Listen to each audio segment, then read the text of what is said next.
সম্মানিত হাজরিন, মুসল্লিয়ানে কেরাম, দিনী ভাই বোনেরা, শুরুতে আমি আমাকে সহ আপনাদেরকে জীবনের প্রত্যেকটি পর্বে, প্রত্যেকটি পর্যায়ে আল্লাহ রাব্বুল আলামিনের তাকওয়া অবলম্বন করার উপদেশ দিচ্ছি। আল্লাহ তাআলা আমাকে সহ আপনাদেরকে ঘরে বাইরে প্রকাশ্যে সকল ক্ষেত্রে আল্লাহ রাব্বুল আলামিনের তাকওয়া অবলম্বন করার তৌফিক দান করুন। সম্মানিত হাজরিন, আমরা আজকের যে আলোচ্য বিষয়, আজকের এই জুমার খুতবায় একটু ব্যতিক্রমধর্মী বিষয়, কিন্তু বিষয়টি আমাদের জীবনের জন্য খুবই গুরুত্বপূর্ণ।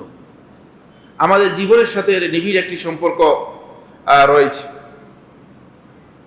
সেই বিষয়টি হচ্ছে, যেভাবে বা যে কারণে আমাদের রিজিক বা উপার্জন কমে যায়, আমরা দারিদ্র পীড়িত আক্রান্ত হই। আল্লাহ সুবহানাহু ওয়া তাআলা আল্লাহর বান্দাদের জন্য রিজিক বরাদ্দ করেছেন, কিন্তু কখনো কখনো আল্লাহ সুবহানাহু ওয়া তাআলা আল্লাহর বান্দাদের কারো জন্য ইয়াবসুতু লিমান ইয়াশা, যাকে তিনি ইচ্ছা করেন তার জন্য রিজিক প্রশস্ত করে দেন, ওয়া ইয়াকদির, আর যাকে তিনি ইচ্ছা করেন তার জন্য রিজিক কমিয়ে দেন। আমরা অনেকেই সেটা বুঝি, আবার অনেকে বুঝি না। আমি এটা উপলব্ধি করতে পারি অথবা পারি না, কিন্তু আল্লাহ সুবহানাহু ওয়া তাআলা বান্দাদের রিজিক কখনো আল্লাহ রাব্বুল আলামিন বাড়িয়ে দেন, কখনো কমিয়ে দেন। আজকের আলোচনায় আমরা ওই সমস্ত কারণ, ওই সমস্ত বিষয়গুলো আপনাদের সামনে তুলে ধরার চেষ্টা করব, যেই সব কারণে আল্লাহ রাব্বুল আলামিন আল্লাহর একজন বান্দার রিজিককে কমিয়ে দেন, বান্দার জীবন যাপন সংকীর্ণ হয়ে যায়। আল্লাহ রাব্বুল আলামিন তার রিজিকের মধ্যে ঘাটতি দিয়ে দেন। আর এই কারণগুলো ঈমানদার ব্যক্তি অবশ্যই বর্জন করতে হবে। আপনার চাকরি চলে যাচ্ছে, আপনার ব্যবসা বাণিজ্য বন্ধ হয়ে যাচ্ছে, আপনার ক্ষতি হয়ে যাচ্ছে, আর আপনি এই বিষয়টি উপলব্ধি করতে পারছেন না যে কেন হচ্ছে। আপনি অন্যকে দোষারোপ করছেন। হতে পারে যে অন্যকে যে দোষারোপ করছেন, অন্য এর জন্য দায়ী নয়, এবং আপনি নিজেই এর জন্য দায়ী। এই বিষয়গুলো এই জন্য আমাদেরকে জানা, আমি মনে করে থাকি যে অত্যন্ত গুরুত্বপূর্ণ এবং অত্যন্ত গুরুত্বপূর্ণ একটি বিষয়। বন্ধুগণ, দারিদ্র একটি সামাজিক ব্যাধি। দারিদ্র আক্রান্ত এবং পীড়িত সমাজ, এখানে আপনি শুধু ওয়াজ দিয়ে, নসিহত দিয়ে, শুধুমাত্র সুন্দর সুন্দর কথা বলে আপনি মানুষদেরকে আল্লাহর দিকে আনা আপনার জন্য কঠিন বিষয়। ফলে যারা আজকে দারিদ্র্যের ভয়ঙ্কর কষাঘাতে নির্যাতিত, নিপীড়িত হয়ে আছে, আপনি ওই সমস্ত লোকদেরকে দেখবেন যে তারা আল্লাহ তাআলার ইবাদতে তাদের কোনো মনোযোগ নেই, আল্লাহর প্রতি তাদের কোনো ধরনের আগ্রহই নেই। আপনি মসজিদে ওয়াজ করছেন মসজিদের লোকদের জন্য, তাদেরকে আপনি ওয়াজ শোনানোর কোনো সুযোগই নেই, তারা আপনার কথা শুনবে। এটা সামাজিক একটা ব্যাধি। এই জন্য নবী সাল্লাল্লাহু আলাইহি ওয়াসাল্লাম যখন মক্কা থেকে হিজরত করে মদিনায় আসলেন, নবী সাল্লাল্লাহু আলাইহি ওয়াসাল্লাম সাহাবায়ে কেরামদের দারিদ্র বিমোচনের জন্য বিভিন্ন ধরনের প্রকল্প, বিভিন্ন ধরনের প্রজেক্ট নবী সাল্লাল্লাহু আলাইহি ওয়াসাল্লাম গ্রহণ করেছেন। প্রথমেই মুহাজির এবং আনসারদের মাঝে নবী সাল্লাল্লাহু আলাইহি ওয়াসাল্লাম একটা ভ্রাতৃত্ব বন্ধন তৈরি করে দিয়েছেন। দুর্ভাগ্যের বিষয় হচ্ছে, সমাজের এই মৌলিক যে ব্যাধি আছে, এটা আমরা না বুঝার কারণে আমাদের সমাজে এটি চলছেই। এ নিয়ে কারো কোনো চিন্তাই নেই, সমাজপতিদের এই নিয়ে কোনো ভাবনা নেই। দ্বিতীয় নম্বর যে পয়েন্টটি, দারিদ্র্য হচ্ছে একজন ব্যক্তির জন্য বড় ধরনের ফিতনা এবং এক প্রকারের শাস্তি। এটি আপনি এমন ফিতনা যে এই ফিতনার কারণে হতে পারে যে আপনি কখনো ঈমান হারা হয়ে যেতে পারেন। সহজ করে দেখার সুযোগ নেই। অনেক লোককে আমরা দেখেছি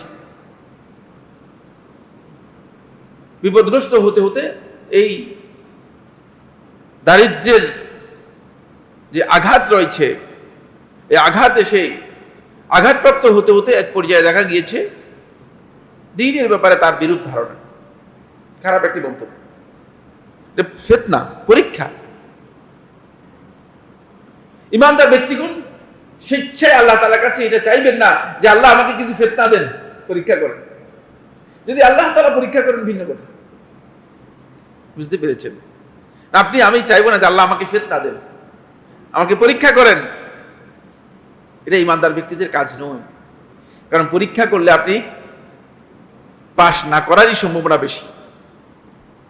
পরীক্ষায় উত্তীর্ণ নাও হতে পারেন, এই জন্য পরীক্ষা ইমানদার ব্যক্তি চাইবেন না। আরেকটি বিষয় হচ্ছে, দারিদ্র যারা নিপীড়িত অথবা দরিদ্র মানুষ যারা আছে, তাদের আল্লাহ সম্পর্কে খারাপ ধারণা এবং আল্লাহ সম্পর্কে একটা অভিযোগ তাদের মধ্যে বিভিন্নভাবে কাজ করে। এটি অত্যন্ত গর্হিত একটি কাজ। যারা অভাবের মধ্যে আছে তাদের সবসময় দৃষ্টি হচ্ছে যে আল্লাহ আমাকেই দেখেছে শুধু।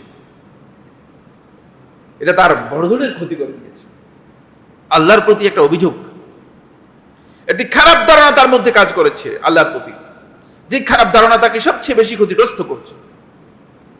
খুব ভালো করে বিষয়টি বুঝুন আমার বন্ধুগণ। এই জন্য দারিদ্র্যের ব্যাপারে আল্লাহ রাসূল সাল্লাল্লাহু আলাইহি ওয়াসাল্লাম কঠিন কঠিন কথা বলেছেন।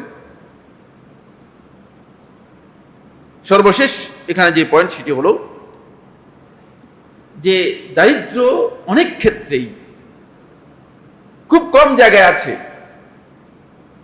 আর বেশিরভাগ ক্ষেত্রেই দারিদ্র হচ্ছে বারিদুল কুফর, মানুষদেরকে কুফরের দিকে নিয়ে যায়, মানুষদেরকে কুফরের দিকে ঠেলে দেয়।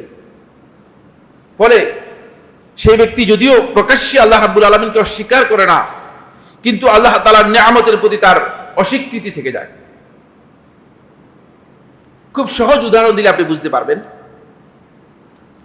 আপনাকে আল্লাহ সুবহানাহু ওয়া তাআলা হয়তো চাকরি দেন নাই, কিন্তু আল্লাহ রাব্বুল আলামিন যে আপনার এই শরীরের মধ্যে অসংখ্য নিয়ামত দিয়েছেন, আপনি সেটাকে একেবারেই অবলীলায় ভুলে গিয়ে আল্লাহ তাআলার সম্পর্কে বলতেছেন যে আল্লাহ তাআলা আমাকে চাকরি দেন নাই, অমুক অমুকের কত ভালো ভালো চাকরি আছে, দেখছেন? এটাও তো একটা অস্বীকৃতি, এটাও এক প্রকারের কুফর। আল্লাহ রাব্বুল আলামিনের প্রতি আপনার এই অবস্থান তৈরি হয়ে থাকে। বন্ধুগণ, এই কারণে রাসূলুল্লাহ সাল্লাল্লাহু আলাইহি ওয়াসাল্লাম দারিদ্র থেকে আল্লাহ রাব্বুল আলামিনের কাছে আশ্রয় চেয়েছেন। অভাব এবং রিজিকের ঘাটতি থেকে, উপার্জনের ঘাটতি থেকে আল্লাহ রাসূল সাল্লাল্লাহু আলাইহি ওয়াসাল্লাম আল্লাহ রাব্বুল আলামিনের কাছে আশ্রয় চেয়েছেন। রাসূলুল্লাহ সাল্লাল্লাহু আলাইহি ওয়াসাল্লাম এভাবে দোয়া করতেন, আল্লাহুম্মা ইন্নী আউযু বিকা মিন ফিতনাতিল কুফরি ওয়াল ফাকর।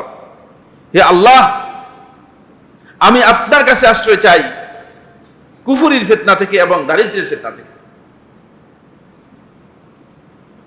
দারিদ্র্যের ফিতনা এত ভয়াবহ।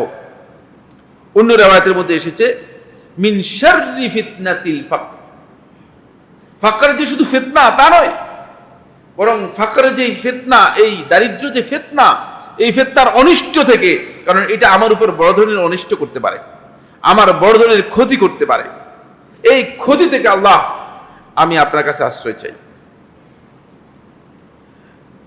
বন্ধুগণ, রাসূলুল্লাহ সাল্লাল্লাহু আলাইহি ওয়াসাল্লাম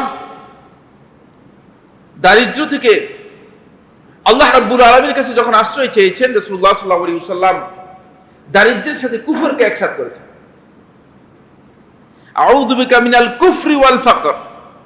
কুফরি থেকে এবং ফাকর দারিদ্র থেকে। ফাকর হচ্ছে দারিদ্র, ফাকরের অর্থ কি? দারিদ্র। কুফরি থেকে এবং দারিদ্র থেকে আমি আপনার কাছে আশ্রয় চাই। খুব ভালো করে খেয়াল করুন, দারিদ্রের সাথে কুফরির সম্পর্ক আছে, কারণ আপনাকে কুফরির দিকে নিয়ে যেতে পারে, এত ভয়াবহ একটি বিষয়। এই জন্য রাসূলুল্লাহ সাল্লাল্লাহু আলাইহি ওয়াসাল্লাম এটাকে একসাথ করে রাসূলুল্লাহ সাল্লাল্লাহু আলাইহি ওয়াসাল্লাম উল্লেখ করেছেন, একসাথ করে উল্লেখ করেছেন। ফলে আব্দুল্লাহ ইবনে আব্বাস রাদিয়াল্লাহু আনহু বর্ণিত একটি হাদিস, এই হাদিসটি সনদের দিক থেকে দুর্বল, তবে হাদিসের বক্তব্য অনেকটা গ্রহণযোগ্য বক্তব্য। হাদিসের যে মূল নির্দেশনা, এই নির্দেশনা শরীয়তের মৌলিক যে ইনস্ট্রাকশন আছে, টেক্সট আছে, বক্তব্য আছে, এই বক্তব্যের পরিপন্থী নয়। বলেন, কাদাল ফাকরু আন ইয়াকুনা কুফরান, দারিদ্র এমন এক পর্যায়ে চলে গিয়েছে যে দারিদ্র অনেকটা কুফরির কাছাকাছি পৌঁছে গিয়েছে। কারণ এটা এক প্রকারের কুফরিতে কোনো সন্দেহ নেই, সেটা হচ্ছে কুফরুন নিআম, আল্লাহ তাআলার নিয়ামতের কুফরি করা। যখনই আপনি আপনার রিজিকের মধ্যে কমতি দেখবেন, যখনই আপনি দেখবেন যে আপনার আয় উপার্জনে ঘাটতি আছে, হঠাৎ করে কমে যাচ্ছে, তখন আপনি যদিও প্রকাশ্যে মুখে এই কথা না বলেন, কিন্তু মনে মনে আপনার চিন্তা হবে যে আমি তো 5 ওয়াক্ত সালাত নিয়মিত আদায় করি, আমি তো সিয়াম পালন করি, নফল ইবাদত করি, আল্লাহ তাআলা মনে হয় আমাকেই দেখলো। তখন আপনার মধ্যে এটা কাজ করবে, বুঝতে পেরেছেন? আপনি তখন দেখবেন যে ওই ব্যক্তির দিকে, বলে এই লোকটা 1 ওয়াক্ত নামাজ পড়তে দেখিনি, তার এত টাকা, এত কিছু। এটা কুফরুন নিআম, নিয়ামতের অস্বীকৃতি, নিয়ামতের কুফরি। যদিও প্রকাশ্যে কুফরি করেন নাই, কিন্তু অনেকেই প্রকাশ্যে আল্লাহ তাআলার সাথে কুফরি করে বলে আল্লাহ রাব্বুল আলামিন বেইনসাফি করেছে। মাআযাল্লাহ, আল্লাহ তাআলা আমাদের ক্ষমা করুন। বন্ধুগণ, এই জন্য রাসূলুল্লাহ সাল্লাল্লাহু আলাইহি ওয়াসাল্লাম আল্লাহ রাব্বুল আলামিনের কাছে দারিদ্র থেকে আল্লাহ রাব্বুল আলামিনের কাছে পানা চাইতেন, পাশাপাশি দোয়া করতেন, আল্লাহ দারিদ্র মুক্ত করে নাও আমাকে।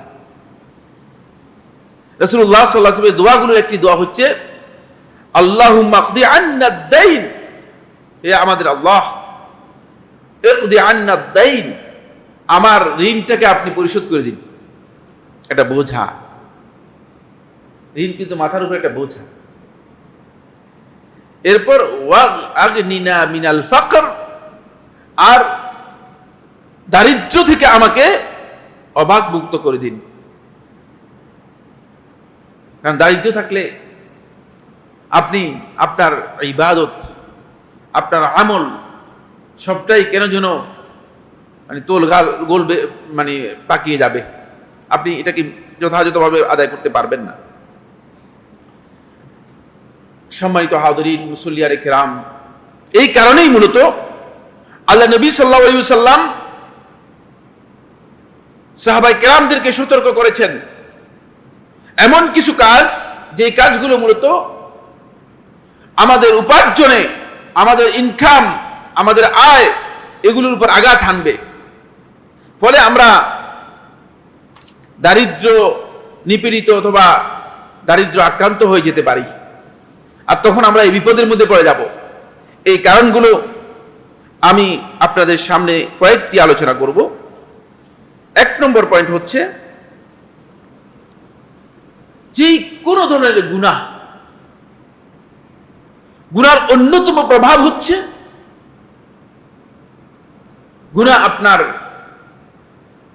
রিজিকে গিয়ে আঘাত হানবে, আপনার উপার্জনে গিয়ে আঘাত হানবে। আপনি যখনই কোনো গুনাহ করবেন, যখনই আপনি আল্লাহ রাব্বুল আলামিনের অবাধ্যতায় যাবেন, তখনই আপনি নিশ্চিত যে আপনার ইনকামের উপরে আঘাত হানছে। আমরা বেমালুম এটা ভুলে যাই। গুনাহ করে আমরা আবার আল্লাহর কাছে চাই যে আল্লাহ আমাকে দিচ্ছে না কেন। এটা আল্লাহ রাব্বুল আলামিনের সুন্নাহ পরিপন্থী কাজ। রাসূলুল্লাহ সাল্লাল্লাহু আলাইহি ওয়াসাল্লাম হাদিসের মধ্যে ইরশাদ করেন, ইন্নার রাজুলা লা ইহরামুর রিজক বিযামবি ইউসিবুহু।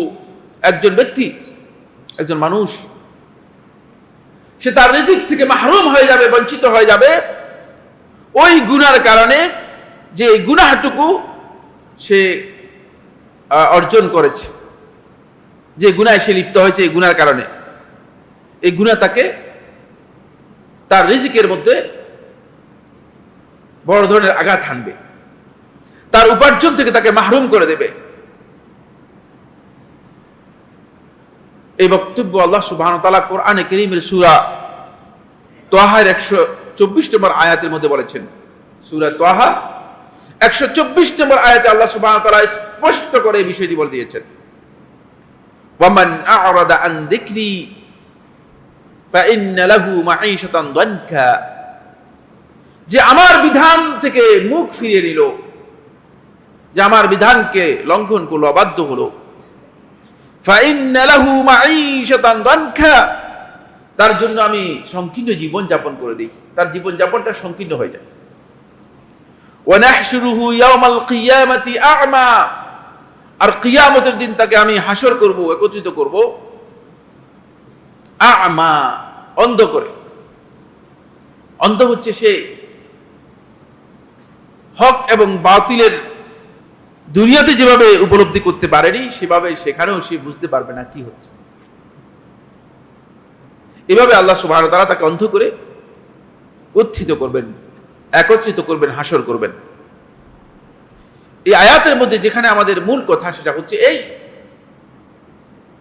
যে গুনাহর কারণে, আল্লাহ রাব্বুল আলামিনের অবাধ্যতার কারণে আমার বন্ধুগণ, আল্লাহ সুবহানাহু ওয়া তাআলা আমাদের জীবন যাপনকে আল্লাহ রাব্বুল আলামিন প্রসন্ন করেন না, বরং সংকীর্ণ করে দেন, সংকীর্ণ করে দেন। দ্বিতীয় নম্বর যে গুনাহ বা দ্বিতীয় নম্বর যে কারণ, যেই কারণে আল্লাহ সুবহানাহু ওয়া তাআলা আল্লাহর বান্দাদের রিজিকের মধ্যে কমতি দেন, সেটি হচ্ছে আত-তাবযীর। তাবযীর হচ্ছে সম্পদের অপব্যবহার করা, সম্পদের অপচয় করা। ইসরাফ এবং তাবযীরের মধ্যে পার্থক্য আছে, দুটোই ইসলামে হারাম। ইসরাফ হচ্ছে অপচয় করা, যেখানে যা খরচ করা দরকার তার চেয়ে বেশি পরিমাণে খরচ করা, এটাকে বলা হয় থাকে ইসরাফ, এটাকে অপচয় বলা হয়। উদাহরণস্বরূপ আমরা বলতে পারি, বিয়ের অনুষ্ঠানে 1 লক্ষ টাকা খরচ করা দরকার, সেখানে যদি 5 লক্ষ টাকা খরচ করেন, তাহলে এটা হচ্ছে কি? অপচয় বা ইসরাফ। তাবযীর হচ্ছে যেখানে যেই টাকা খরচ করার কোনো বৈধতা নেই, সেখানে সেই টাকা খরচ করা। যেমন গানের অনুষ্ঠানে 2 লক্ষ টাকা দিয়ে দিলেন, বৈধ না, বুঝতে পেরেছেন? খারাপ একটি কাজের জন্য, বেদাতি অনুষ্ঠানের জন্য 1 লক্ষ টাকা দিয়ে দিলেন, এটা হচ্ছে তাবযীর। দুইয়ের মধ্যে পার্থক্য বুঝাতে পেরেছি সম্ভবত। ইসরাফ এবং তাবযীর এই দুটাই মূলত ইসলামে হারাম। তো তাবযীর হচ্ছে জঘন্য, কারণ তাবযীরের যে ব্যয়টুকু হয়ে থাকে এটা অপব্যয়। অপব্যয় ইসলামের সবচেয়ে বড় অপরাধ। রাসূলুল্লাহ সাল্লাল্লাহু আলাইহি ওয়াসাল্লাম স্পষ্ট করে বলেছেন, যে ব্যক্তি এই অপব্যয় করবে, সম্পদের অপব্যবহার করবে, মূলত সে আল্লাহ তাআলার নিয়ামতের শুকরিয়া আদায় করে না। আল্লাহ রাব্বুল আলামিনের নিয়ামতের যে শুকরিয়া রয়েছে, সেই শুকরিয়া সে আদায় করে না। ফলে আল্লাহ সুবহানাহু ওয়া তাআলা তার রিজিকের মধ্যে ঘাটতি দিয়ে দেন, কমিয়ে দেন, আস্তে আস্তে রিজিক কমে যায়। বাস্তবে আমরা অনেক লোককে দেখেছি, চোখের সামনে প্রচুর লোককে আমি দেখেছি। 2-3টি উদাহরণ আমার চোখের সামনে এখন ভাসতেছে। অনেক সম্পদের মালিক, সম্পদের অপব্যবহার এবং অপচয় করার মাধ্যমে এমন পর্যায়ে চলে গিয়েছে যে এখন তার নিজের রিজিক নিজে ব্যবস্থা করতে সক্ষম হচ্ছে না। আর এরকম লোক প্রচুর রয়েছে। 3 নম্বর যে পয়েন্টটি, সেটা হলো আমানতের খেয়ানত করা। বন্ধুগণ, আপনি যদি আমানতের খেয়ানত করে থাকেন, আপনার কাছে মনে হচ্ছে যেন আপনি এর মাধ্যমে বড় ধরনের সম্পদশালী হয়ে গিয়েছে। বিশেষ করে যারা বাম হাতের কাজ কারবার করেন, বাম হাতের কাজ আপনারা মনে হয় বুঝেন, যারা বাম হাতের কাজ কারবার করেন, ইনকামের সিস্টেম হচ্ছে ডান বামে যা করা যায়, তাদের অনেকের ধারণা হচ্ছে যে তারা মনে হয় যেন সম্পদের দিক থেকে অনেক বেশি সম্পদশালী হয়ে যাচ্ছেন, কিন্তু কাল্লা, কখনো না। আপনি খিয়ানত করার মাধ্যমে, সম্পদের খেয়ানত করার মাধ্যমে অবশ্যই আপনি নিজের রিজিকের উপর হস্তক্ষেপ করছেন। আপনি বুঝবেন না আপনার রিজিক আল্লাহ রাব্বুল আলামিন কখন কমিয়ে দিবেন। আর রিজিক কমিয়ে দেওয়ার বিষয়টি এত একটি পরিচিত বিষয় যে আপনার কাছে কয়েক কোটি টাকা আছে, কিন্তু সকালবেলা একটা রুটি, বিকালবেলা একটা রুটি খাওয়ার অনুমতি আছে, আর খেতে পারেন না। এটাও তো রিজিক কমিয়ে দেয়া। আপনি কিভাবে চিন্তা করেছেন? আমি না মাঝে মধ্যে আমি নিজেই আফসোস করি। একদল লোকদেরকে দেখতে পাই 80 ঊর্ধ্ব বয়স, আর যেভাবে খাচ্ছে তার দিকে তাকিয়ে আমি অনেকবার এই কথা বলি যে আল্লাহ যে কিভাবে খাওয়াচ্ছেন, রিজিকের মধ্যে কমায় দেননি।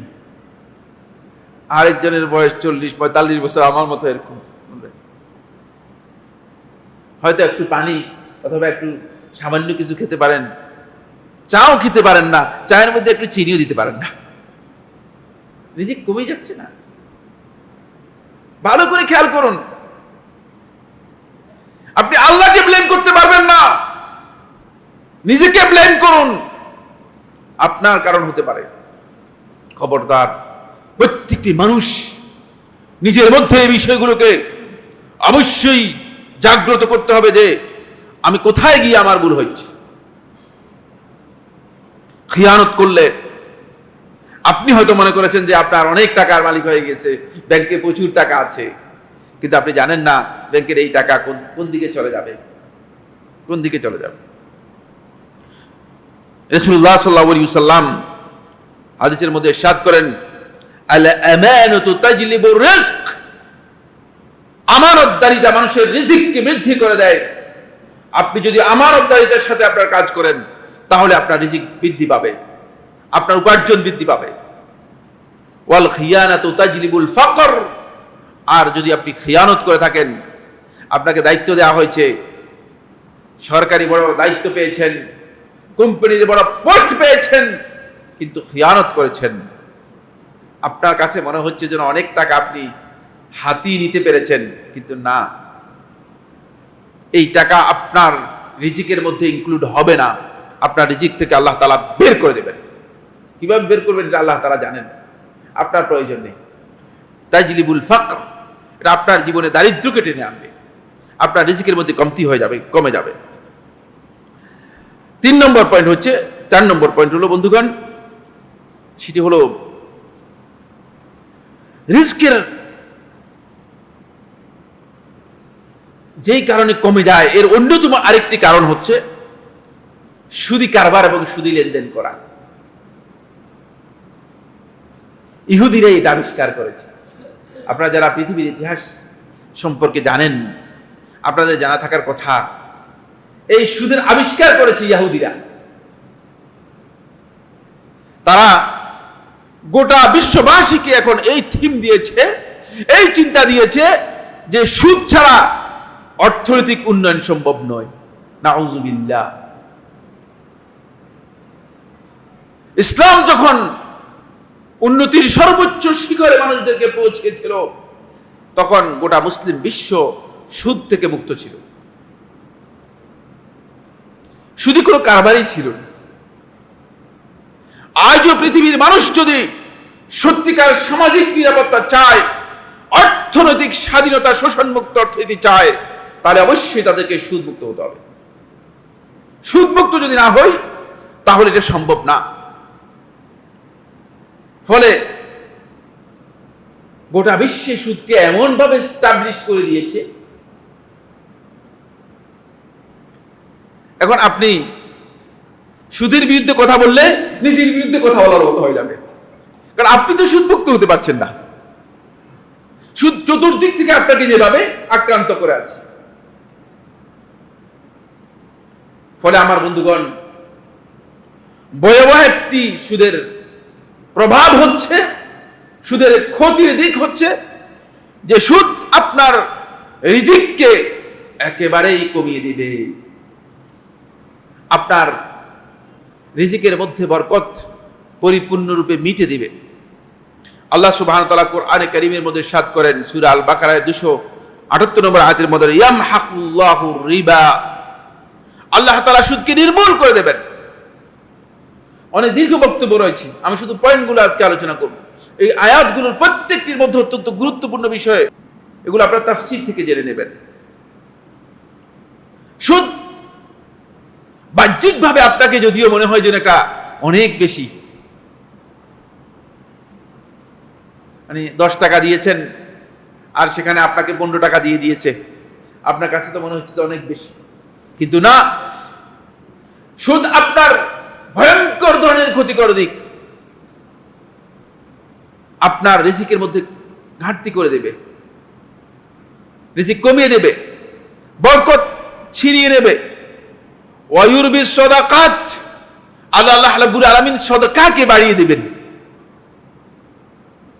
খুব ভালো করে খেয়াল করেন আয়াতের মধ্যে, এখানে সুদ এর অপোজিটে আসার কথা ছিল, সুদ ছাড়া অন্য কিছু, কিন্তু আল্লাহ রাব্বুল আলামিন সুদের বিপরীতে সাদাকাতকে এনেছেন। তার কারণ হচ্ছে দুনিয়ার মানুষ তাদের বিবেক দিয়ে চিন্তা করে, তাদের বিবেক দিয়ে কথা মনে করে যে সুদের মধ্যেই বৃদ্ধি আছে, আর আল্লাহর রাস্তায় দান করলে আরে মনে হয় যেন কমে গেল কিনা, পকেট তো হালকা হয়ে যাচ্ছে। না, আল্লাহ তাআলা বলছেন ওয়ায়ুরবি সাদাকাত, তোমাদের কনসেপ্ট পুরাটাই ভুল। দান করবে তো আল্লাহ রাব্বুল আলামিন সেই দানকে আল্লাহ সুবহানাহু ওয়া তাআলা কি করে দিবেন, অনেক বাড়িয়ে দিবেন। বৃদ্ধি যদি চাও সাদাকাতের মধ্যে আছে, আর যদি ক্ষতি চাও তাহলে অবশ্যই সুদের লেনদেন করবে। এই মর্মে আব্দুল্লাহ ইবনে মাসউদ রাদিয়াল্লাহু তাআলা বর্ণিত একটা হাদিস রয়েছে। এই হাদিসটিকে শেখ মুহাম্মদ রাশিদ আল-আলবানী রাহমাতুল্লাহি হাসান বলেছেন। রাসূলুল্লাহ সাল্লাল্লাহু আলাইহি ওয়াসাল্লাম ইরশাদ করেন, আর-রিবা ওয়া ইন কাসর, সুদ যদিও সংখ্যায় অনেক বেশি হয়, পরিমাণে অনেক বেশি দেখা যায়, ফা ইন্না আকিবাতাহু তাসিরু ইলা কুল, এর পরিণতি শেষ পর্যন্ত কমের দিকে চলে যায়। শেষে গিয়ে দেখা যায় যে আর বেশি দেখা যায় না, বেশিটা কমে যায়। এই জন্য আপনি দেখতে পাবেন যারা সুদি কারবার করছেন, সুদি কারবারের সাথে জড়িত আছেন, তাদের অনেককে দেখা যায় যে একবারে এক পর্যায়ে গিয়ে সব দেউলিয়া হয়ে যাচ্ছে, দেউলিয়া হয়ে যাচ্ছে। তিনি মারা যাচ্ছেন ব্যাংকের কয়েক হাজার কোটি টাকা ঋণ নিয়ে, আর একজন ব্যক্তি ইমানদার বান্দা যিনি সুদের কাজ করে নাই, তার মৃত্যু হয়েছে, পৃথিবীর কোন মানুষ এই কথা দাবি করতে পারবে না যে তার কাছে আমি 1 টাকা পাবো। কোনটা ভালো, কোনটা আপনার প্রয়োজন, খুব ভালো করে খেয়াল করুন। এখানেই স্পষ্ট আমাদের কাছে যে এটা আল্লাহ তাআলার পক্ষ থেকে কত বড় ধরনের একটি শাস্তির বিষয়। সুদ এভাবেই আমাদের কাছে শাস্তি নিয়ে আসে। রাসূলুল্লাহ সাল্লাল্লাহু আলাইহি ওয়াসাল্লাম একটি হাদিসের মধ্যে বলেন, মা মিন কওমিন ইয়াযহারু ফীহিমুর রিবা, যে কোন জাতি, কোন একটি জাতি যখনই তাদের মধ্যে সুদ ব্যাপকভাবে এস্টাবলিশড হয়ে যায়, ব্যাপকভাবে সুদ যখন প্রতিষ্ঠিত হয়ে যায়, ইল্লা উখিযু বিসসানাহ, আল্লাহ রাব্বুল আলামিন অভাব অনটন দুর্ভিক্ষ দিয়ে তাদেরকে আক্রান্ত করেন, শাস্তি এসে যায়। অভাবের কথা এখন আর আলোচনার প্রয়োজন নেই। যারা পত্রিকা পড়েন তারা পত্রিকা দেখলেই কি হয়ে যাবে, বুঝে যাবেন যে আল্লাহ রাব্বুল আলামিন কিভাবে আমাদেরকে আক্রান্ত করেছে। ওয়ামা মিন কওমিন ইয়াযহারু ফীহিমুর রিশা, যেই কোন জাতি যদি তাদের মধ্যে ঘুষ এবং ঘুষের যেই অপতৎপরতা এগুলো যখন তাদের মধ্যে এস্টাবলিশড হয়ে যায়, প্রতিষ্ঠা লাভ করে যায়, ইল্লা উখিযু বির-রুব, তাহলে আল্লাহ রাব্বুল আলামিন তাদেরকে নিরাপত্তাহীনতায় আল্লাহ রাব্বুল আলামিন শাস্তি দিয়ে থাকে, নিরাপত্তাহীনতার মাধ্যমে। এখন নিরাপত্তা আছে তো? সামাজিকভাবে নিরাপত্তা পাচ্ছেন তো আপনারা?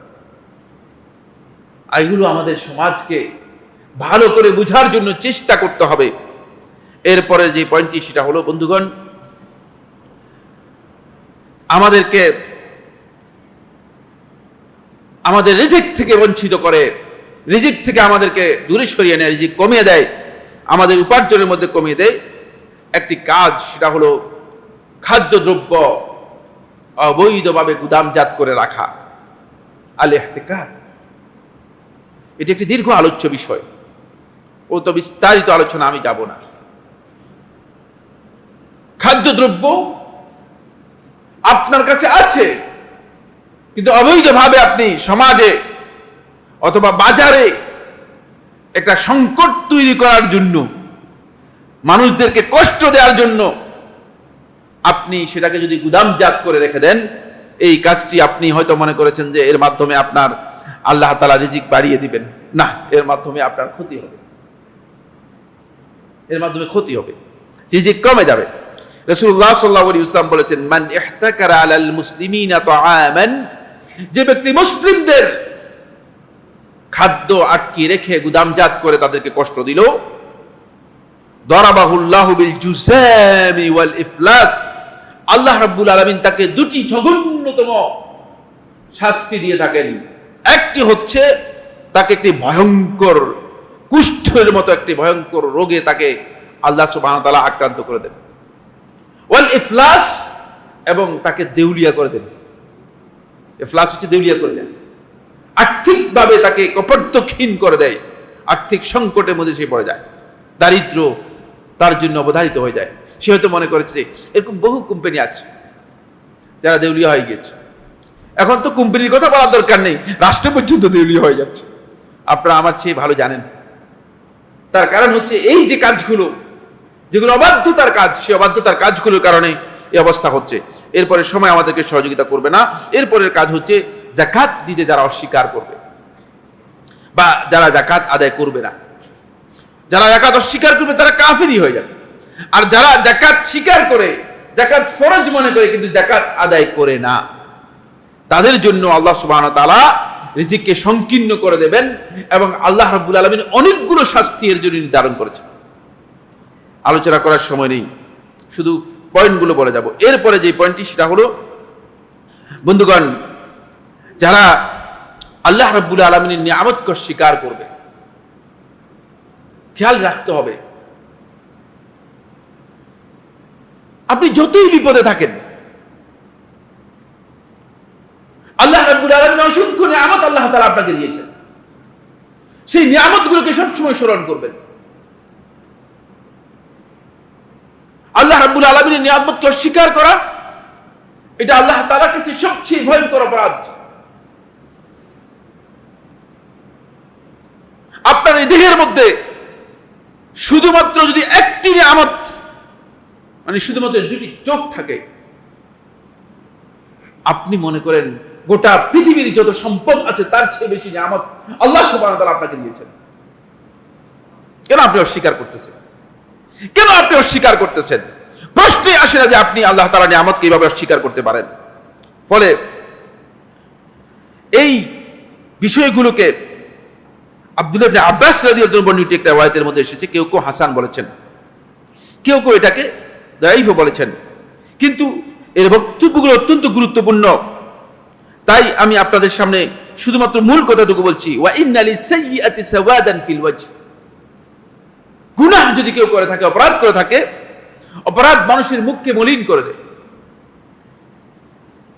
ওয়া যুলমাতুন ফিল কলব, অন্তরের মধ্যে অন্ধকার তৈরি করে। অন্তর যখন পরিষ্কার হয় তখন আপনি অনেক দূর দেখতে পাবেন, অন্তর্দৃষ্টি আপনার অনেক দূর পর্যন্ত যাবে। আর অন্তর যখন অপরিচ্ছন্ন হয়ে যাবে, অন্ধকারাচ্ছন্ন হয়ে যাবে, তখন আপনি সামনেও ভালো জিনিস দেখতে পাবেন না। ওয়া ওয়াহনান ফিল বাদন, শরীরের মধ্যে দুর্বলতা এসে যায়, শরীরের মধ্যে ঘাটতি এসে যায়। আল্লাহ রাব্বুল আলামিন শরীরের মধ্যে কমতি দিয়ে দেন। ওয়া নাকসান ফির রিজক, রিজিকের মধ্যে ঘাটতি দিয়ে দেন, রিজিক কমে যায়। ইচ্ছা করলেও আপনি কি করতে পারবেন না, রিজিক নিতে পারবেন না। ওয়া বুগদান ফি কুলুবিন নাস, এবং মানুষের অন্তরের মধ্যে আপনার প্রতি ঘৃণা আল্লাহ রাব্বুল আলামিন দিয়ে দেন। খুবই গুরুত্বপূর্ণ, অনেক দীর্ঘ আলোচনা। এরপরের পয়েন্ট হচ্ছে বন্ধুগণ, আয-যিনা, ব্যভিচার। এটাও ভয়ঙ্কর অপরাধ, অনেক দীর্ঘ একটি বক্তব্য রয়েছে। এর মাধ্যমে মূলত আল্লাহ রাব্বুল আলামিন মানুষের রিজিককে কমিয়ে দেন, উপার্জন কমিয়ে দেন।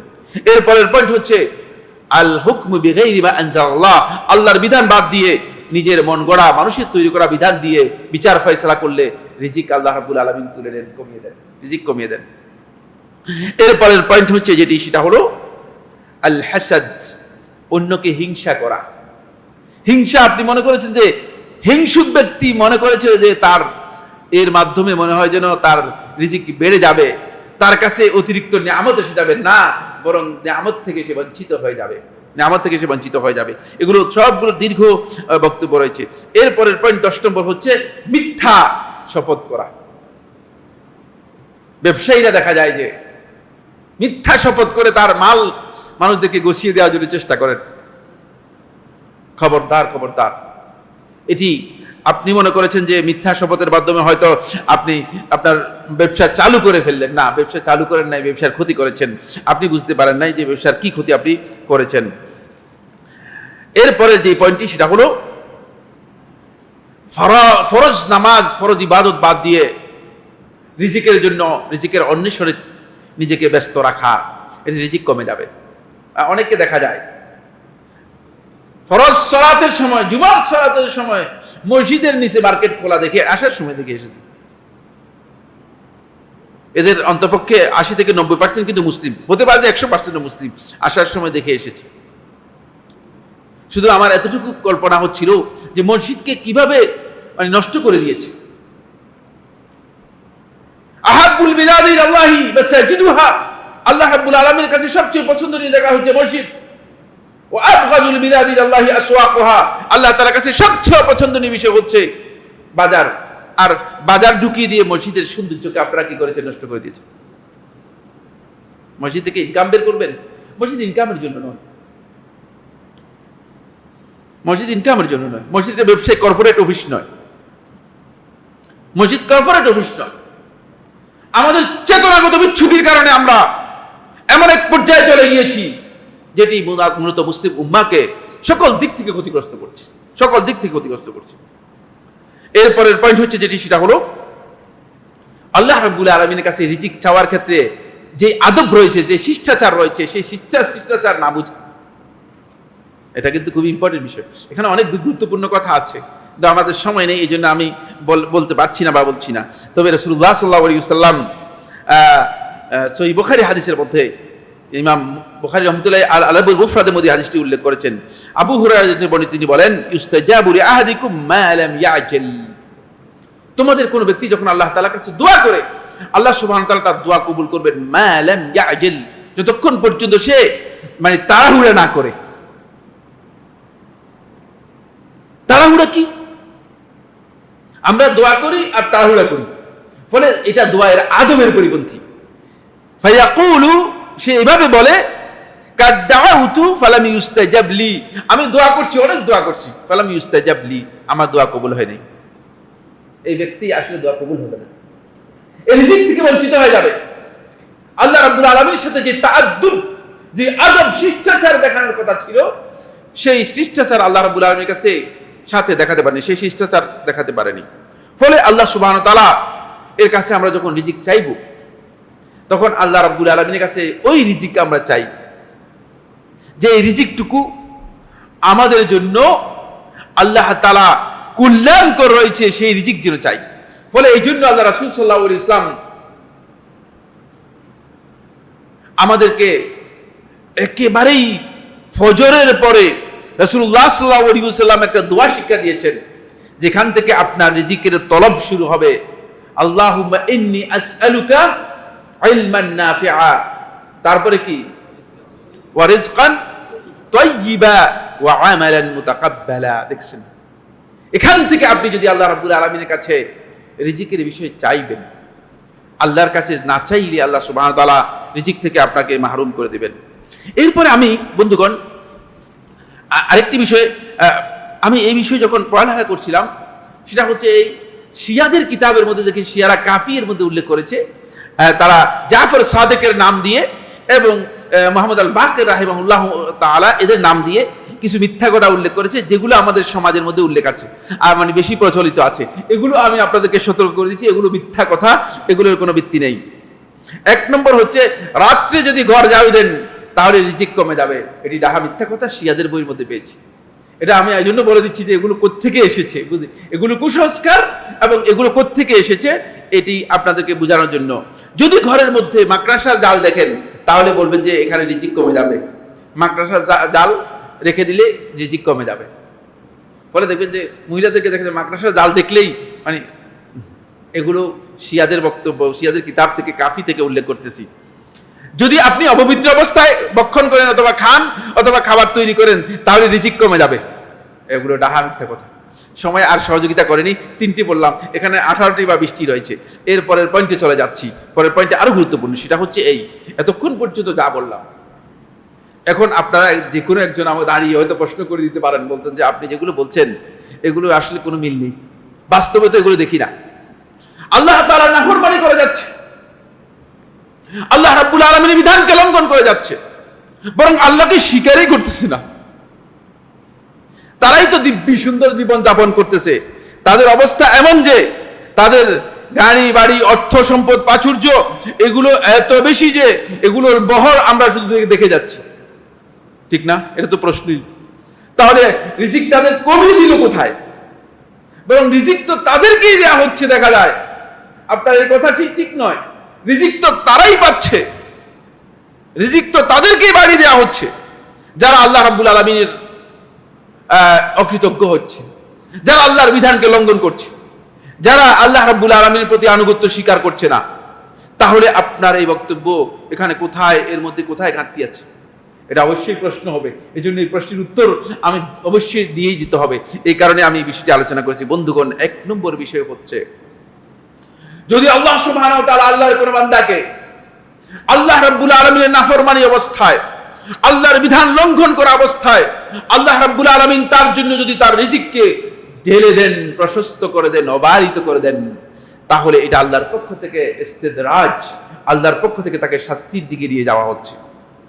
এটাকে ইস্তেদরাজ বলা হয়। খুব ভালো করে খেয়াল করুন। এ হয়তো মনে করছে যে আমার মাশাআল্লাহ, আল্লাহ আমার উপরে সন্তুষ্ট হয়ে আমাকে কি করতেছেন, আমাকে ছেড়ে দিচ্ছেন। এটা আল্লাহ তাআলার অসন্তুষ্টির লক্ষণ। আল্লাহ রাব্বুল আলামিন শাস্তির দিকে তাকে নিয়ে যাচ্ছেন, ইস্তেদরাজ করে দিচ্ছেন। সানাস্তাদরিজুহুম মিন হাইসু লা ইয়ালামুন, আল্লাহ তাআলা কোরআনে কারীমের মধ্যে বলছেন, এমন দিক থেকে তাদেরকে আস্তে আস্তে করে ছেড়ে দেব, তারা বুঝতে পারবে না, আবার তাদেরকে টেনে নিয়ে আসবে। এটা হচ্ছে আল্লাহর পক্ষ থেকে ইস্তেদরাজ। 2 নম্বর বিষয় হচ্ছে, আমার বন্ধুগণ, রিজিকের প্রকৃত বরকত ও প্রশান্তি তাদের কাছ থেকে এমন ভাবে আল্লাহ সুবহানাহু ওয়া তাআলা উঠিয়ে নিয়ে যান যে শুধুমাত্র সম্পদের ছড়াছড়ি, ব্যাপকতা ছাড়া, মানে সম্পদ এ নিয়ে তার একটা বিরাট বোঝা ছাড়া আর কিছুই তার কাছে নেই। প্রচুর লোককে আমি দেখেছি, অনেক টাকার মালিক, সম্পদের মহা বোঝা তার মাথার মধ্যে নিয়ে এমনকি রাত্রে ঘুমাতেও পারে না, রাত্রে ঘুমনি, এমন অশান্তি সম্পদ তার মধ্যে তৈরি করেছে। এটা আল্লাহ সুবহানাহু ওয়া তাআলার আরেকটি দিক। আল্লাহ রাব্বুল আলামিন তাদেরকে এইভাবে করেন, সম্পদ দিয়ে তাদেরকে বোঝা দিয়ে দেন। এটা এক প্রকারের আযাব আল্লাহর পক্ষ থেকে। বলে আল্লাহ সুবহানাহু ওয়া তাআলা তাদেরকে এর মধ্যে ব্যস্ত করে দেন, আল্লাহ রাব্বুল আলামিন এই বোঝার মধ্যে তাদেরকে ঠেলে দেন। আরেকটি বিষয় খুবই গুরুত্বপূর্ণ, পরীক্ষা, পাস ফেল, শাস্তি, ধমক, এটা তো ওই ব্যক্তির জন্য যে ব্যক্তি মূলত স্কুলে ভর্তি হয়েছে, যে স্কুলে ভর্তি হয়েছে সে কিন্তু পরীক্ষা পাস করবে কি ফেল করবে এই প্রশ্ন আসবে, কিন্তু স্কুলে যে আসে নাই তার পরীক্ষাও নেওয়া হয় না, তার পাস ফেলের প্রশ্নই আসে না। কারণ আল্লাহর বান্দা যে ব্যক্তি আল্লাহ তাআলার কাছে এসে বান্দা হিসেবে স্বীকৃতি গ্রহণ দেয়নি, তাকে আল্লাহ রাব্বুল আলামিন পাস ফেলের দিকে আনবেন না। সে আল্লাহ রাব্বুল আলামিনের কমন যেই রহমত আছে, সেই রহমত তার প্রচেষ্টার মাধ্যমে সে কি করবে, ও আন লাইসা লিল ইনসানি ইল্লা মা সাআ, তার চেষ্টা অনুযায়ী সে সেটা কি করতে পারবে, সেটাকে অ্যাচিভ করতে পারবে। ফলে এই কারণেই সে সেটা পাচ্ছে, যেহেতু আল্লাহ তাআলার কমন রহমত আল্লাহর খালকের উপর রয়েছে। আল্লাহ রাব্বুল আলামিন এই মসজিদে 5 ওয়াক্ত সালাত যে ব্যক্তি নিয়মিত আদায় করে তার জমিনের মধ্যে 20 মণ দান হয়, আর যে ব্যক্তি কাফের তার জমিনের মধ্যে 10 মণ হয়, এমন কিছু করেন কিনা? না, এটা আল্লাহ তাআলার সুন্নাহের পরিপন্থী, এটা আল্লাহ তাআলার সুন্নাহের পরিপন্থী। ফলে আল্লাহ রাব্বুল আলামিন কোরআনের মধ্যে বলে দিয়েছেন, ফামাহিলিল কাফিরিনা আমহিলহুম রুওয়াইদা, আপনি কাফেরদেরকে কিছু সুযোগ দিন। এটা হলো সুযোগ, বুঝতে পেরেছেন?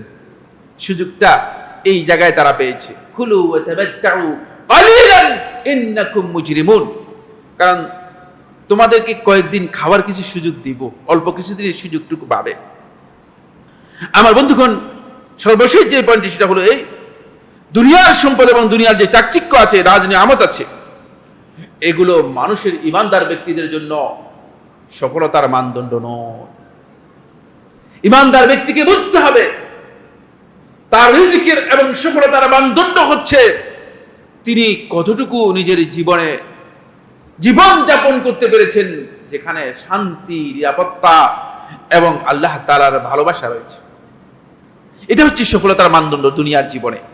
আর আখিরাতের জীবনে তাদের সফলতার মানদণ্ড হচ্ছে জাহান্নামের আগুন থেকে নিজেকে রক্ষা করতে পেরেছে কিনা, জান্নাত লাভ করতে পেরেছে কিনা, এটা হচ্ছে তার সফলতার মানদণ্ড। সুতরাং সফলতার মানদণ্ড বেঈমানদের কাছে যেটি হবে, ইমানদারদের কাছে সেটি হবে না। এজন্য ইমানদার ব্যক্তিদের রিজিক আর বেঈমানের রিজিক এক ধরনের নয়। আল্লাহ সুবহানাহু ওয়া তাআলা আমাদের সবাইকে যে বিষয়গুলো আমরা আলোচনা করেছি সেগুলো বুঝার তৌফিক দান করুন। বন্ধুগণ, রিজিক উপার্জন আমাদেরকে করতে হবে, কিন্তু এমন ভাবে নয় যে এই উপার্জন আল্লাহ রাব্বুল আলামিন আমার জন্য আপনার জন্য বৈধ করেনি, এমন ভাবে আমাদের উপার্জন হবে না। আর আমার উপার্জনে ক্ষতি হবে, আমার রিজিক কমে যাবে, এমন কাজগুলো শুধুমাত্র আমি আপনাদের সামনে আলোচনা করেছি। এই কাজগুলো আমাদেরকে বর্জন করার জন্য চেষ্টা করতে হবে। যদি আমরা এগুলো পরিহার করতে না পারি, তাহলে দেখবেন যে রিজিক আপনার সামনে আছে, কিন্তু এই রিজিক থেকে আপনি উপকৃত হচ্ছেন না। আপনি এই রিজিক থেকে যতটুকু আপনার দরকার সেটা গ্রহণ করতে পারছেন না। আকুলু কাউলি হাযা লি ওয়া লাকুম ফাস্তাগফিরুল্লাহ লি ওয়া লাকুম ফাস্তাগফিরুহু ইন্নাহু হুয়াল গফুরুর রহিম। আলহামদুলিল্লাহ আলা ইহসানিহি ওয়া শুকরু লাহু আলা তাওফীকিহি ওয়া ইমতিনানিহি ওয়া আশহাদু আল লা ইলাহা ইল্লাল্লাহু ওয়াহদাহু লা শারীকা লাহু তা'যীমান লিশানিহি ওয়া আশহাদু আন্না মুহাম্মাদান আবদুল্লাহি ওয়া রাসূলুহু আদ-দাঈ ইলা রিদওয়ানিহি ওয়া আলা আলিহি ওয়া আসহাবিহি ওয়া ইখওয়ানিহি ইবাদাল্লাহ রাহিমাকুমুল্লাহ। ইন্নাল্লাহা আমারাকুম বিআমরিন কারীম আলা ওয়া হুয়াস সালাতু ওয়াস সালামু আলান নাবিয়্যিল কারীম ফাকালা ফী মুহকামিত তানজিল ইন্নাল্লাহা ওয়া মালাইকাতাহু ইউসাল্লুনা আলান নবী ইয়া আইয়ুহাল্লাযীনা আমানু সাল্লু আলাইহি ওয়া সাল্লিমু তাসলিমা আল্লাহুম্মা সাল্লি আলা মুহাম্মাদ ওয়া আলা আলি মুহাম্মাদ কামা সাল্লাইতা আলা ইব্রাহিম ওয়া আলা আলি ইব্রাহিম ফিল আলামিন ইন্নাকা হামিদুম মাজিদ ওয়া বারিক আল্লাহুম্মা আলা মুহাম্মাদ ওয়া আলা আলি মুহাম্মাদ কামা বারাকতা আলা ইব্রাহিম ওয়া আলা আলি ইব্রাহিম ফিল আলামিন ইন্নাকা হামিদুম মাজিদ। বন্ধুগণ, একটি বিষয় দৃষ্টি আকর্ষণ করব, সেটা হচ্ছে এই কোরআন কারীমের এই যে আয়াত, ইন্নাল্লাহা ওয়া মালাইকাতাহু ইউসাল্লুনা আলান নবী ইয়া আইয়ুহাল্লাযীনা আমানু সাল্লু আলাইহি ওয়া সাল্লিমু তাসলিমা। এই আয়াত শোনার পরে আহলুল হাদিসদের মধ্যে, আহলুল ইলমদের মধ্যে একদল বলেছেন যে রাসূলুল্লাহ সাল্লাল্লাহু আলাইহি ওয়াসাল্লামের উপর দরুদ পড়া ওয়াজিব হয়ে যায়, এটা আল্লাহর পক্ষ থেকে নির্দেশ। এজন্য অন্ততপক্ষে একবার দরুদ পড়ে নেবেন, একবার অন্ততপক্ষে দরুদ পড়ে নেবেন। আল্লাহ তাআলা আমাদের সবাইকে তৌফিক দান করুন। আল্লাহ রাব্বুল আলামিন আমাদের সবাইকে দ্বীনের উপর হেদায়েত দান করুন। আল্লাহ রাব্বুল আলামিন আমাদের সবাইকে দ্বীনের জ্ঞান দান করুন। আমাদের মধ্যে যারা অসুস্থ আছেন তাদেরকে সুস্থ করে দিন রব্বুল আলামিন। ইদানিং ব্যাপকভাবে অসুস্থতা বেড়ে যাচ্ছে। আল্লাহ রাব্বুল আলামিন সমস্ত রোগ ব্যাধি থেকে, সমস্যা থেকে, সংকট থেকে, রিজিকের সংকীর্ণতা থেকে আল্লাহ রাব্বুল আলামিন আমাদের সবাইকে হেফাজত করুন। আর আমাদের যাদের ঋণ আছে, বোঝা আছে, দায় আছে, আল্লাহ রাব্বুল আলামিন আমাদের সবাইকে ঋণ দায় মুক্ত করে দিন। আল্লাহ রাব্বুল আলামিন আমাদের সবাইকে ঈমান এবং আমলের উপর বলিষ্ঠ মজবুত থাকা তৌফিক দান করুন। ইবাদাল্লাহ, ইন্না আল্লাহা ইয়া'মুরু বিল আদলি ওয়াল ইহসান ওয়া ইতা'i যিল কুরবা ওয়া ইয়ানহা আনিল ফাহশাই ওয়াল মুনকার ওয়াল বাগই ইয়া'iযুকুম লা'আল্লাকুম তাযাক্কারুন ফাযকুরুল্লাহাল আযীমাল জালীল ইয়াযকুরুকুম ওয়াশকুরুহু আলা আলাইহি ওয়া নি'আমিহি ইয়াজিদকুম ওয়া লাযিকরুল্লাহি আকবার ওয়াল্লাহু ইয়া'লামু মা তাসনাউন।